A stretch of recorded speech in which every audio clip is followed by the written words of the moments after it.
सोडवायच्या याची पण नोंद माझ्या दोन्ही शहरांनी आणि महानगर आपल्या जिल्ह्यांनी घ्यावी। एक मी आपल्याला सीएम साहेबांच्या देखत सांगतो, आता मला योगेश पण सांगत होता, कुणीतरी बातम्या उठवतो आता 26 जानेवारीला 21 जिल्हे जाहीर केले जाणार। एकही जिल्हा जाहीर केला जाणार नाही। सध्या आहे ते व्यवस्थित चाललेलं आहे। ज्यावेळेस वाटेल त्यावेळेस सरकार निर्णय घेईल, परंतु उगीचच कुठल्या तरी बातम्या देऊ नका।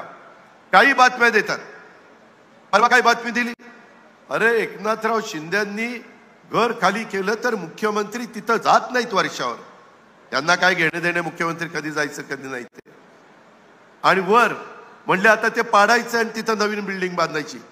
मुख्यमंत्र्यांच्या लेखीचा 10वीची परीक्षा आहे, ती एकुलती एक असल्यामुळे ती म्हणेल ते मुख्यमंत्र्यांना ऐकावं लागतं असली कामं।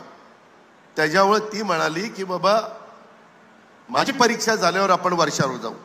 टीव्ही चॅनलवाले रोज कोणतरी सकाळी भोंगा वाजतो आणि मग ते सांगतात आता असं होणार, आता तसं होणार, आता हे तिथं आमकं काय पुरलंय, आमची शिंगा पुरली काय। अरे राज्याचं हित कशात आहे ते बघा ना, राज्याचं भलं कशात आहे। परवा डावोसला जाऊन मुख्यमंत्र्यांनी 16